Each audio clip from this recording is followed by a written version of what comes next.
During times of uncertainty, it's comforting to know we have a healthcare system in our community that's been committed to supporting us for well over a century.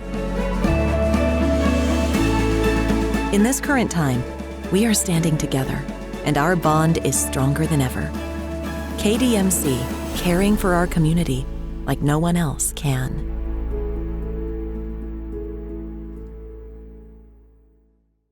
Wednesday down, last really full practice for us, so hopefully we're ready to go. This is a team with really good players that has played good at times that I'm sure isn't happy about last week, so everyone come in here on fire, and I'd like to say we're really healthy from the bye week, which a lot of times is the case. That actually isn't. We've got 3 starters out with different injuries that occurred last week, so is what it is. Guys got to step up and be ready to play. Neil Starsall. Hey Lane, obviously half the league or so is out this week with COVID stuff. I was just kind of going to ask for an update on y'all's situation. We have a couple. I think we have 3. So, that's probably not all bad compared to a lot of people. And somehow, we tested Monday and Tuesday, and somehow had no negatives, which is great, because I was very concerned with everybody gone for the weekend, not being around. Are you surprised that around the league this has become such a problem this weekend in particular? I mean, given the fact that everybody had been testing for so long over the course of the year?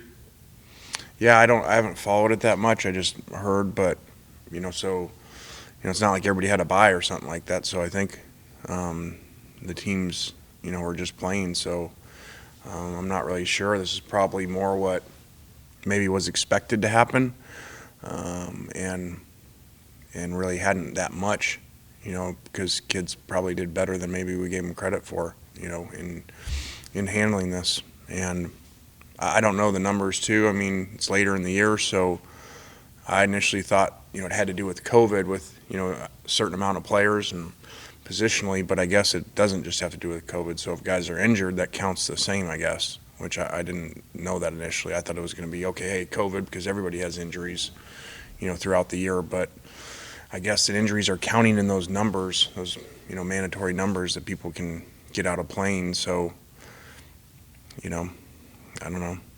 Maybe some people don't want to play. Maybe their season's not going good. So, who knows? David, go ahead. Lane, you talked a little bit about this on Monday, and I'm sure you've been on both sides of this coin.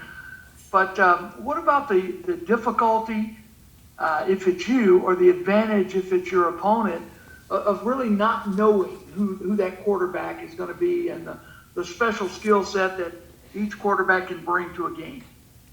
Well, that's always difficult. That's why I like when we play both ours, so people have to prepare for them because they're so different. That's always the case, with quarterbacks when you don't know, especially if the players are different style players.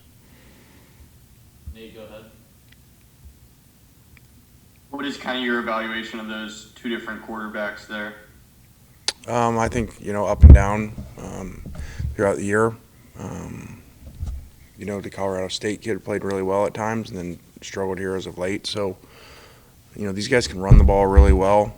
I remember watching the other side of the ball, watching them against, we were getting ready for Vanderbilt, and they did a great job running the ball that day. So, anytime a team can run the ball well, especially when we've not been good at stopping it, we're going to need to do that regardless of who's handing it off. And the style that Will plays, and you got a lot of I think they've had a lot of games here lately in 50s and 60s play counts, which I think is how he likes it, kind of old school, and probably see a lot of that, especially with us being a tempo offense. So, we've got to get off the field. Go ahead, Nick. Lane, you talked earlier this year about the the group chat that you and Will and Jeremy and Kirby and all those guys have. Just curiosity, who initiated that? How did it come about? And just how active is that group message? It's a good question. I feel like I initiated it, but I don't know that. I think it was a lot more active in preseason with everybody trying to figure out what we can do, scheduling and COVID, and what are you hearing about this and scheduling and all that. So I think it was really active, and we had more free time then too. I think it's died down a little bit, especially with I think all three of them lost last week, so they've been pretty quiet. Go back to Nate.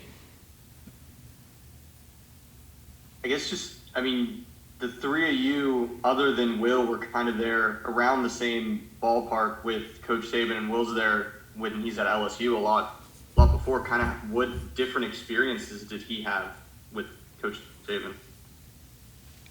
I haven't really talked to him that much about that. You probably have to ask him. Kirby's told me a few stories, but there's I can't tell him. There's actually some really good ones. Go ahead, David.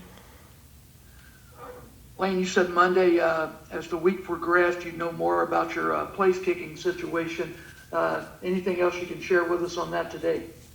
Well, since they're not saying who their quarterback is, we're not going to say who our kicker is. We'll really get them. But they'll obviously know in warm-ups because now we have to go out there, so we won't be able to hold it a secret. Back to Nick. This is kind of a recruiting team building one, but when you're out on the recruiting trail or this year when you're doing Zooms and all that stuff, how valuable is it having guys in the NFL who are making headlines like Metcalf and A.J. Brown are? Is that an asset for you guys recruiting, or is that something that doesn't ever come up? I think that's a little bit. I think that's more when you were there, I don't think a kid really chooses a school because a player played there, But I think it's more if you coached them, we can bring it up, whatever. But I think it's of more value when, you coach somebody, say, okay, we coached this guy, and here's what he was coming out. He's comparable to you or whatever, and here's the process of the 3-year process of getting them to the first round. So I think that matters a little more. Maybe there's a little bit if you're recruiting an in-state player and there's a great player that stayed home, so it just gives them, an example to say, hey, you don't have to go to wherever, Georgia, Alabama, LSU, or whatever. You can stay right here, and it's been done before. Neil, go ahead. Lane, I meant to ask this a minute ago. I'm sorry.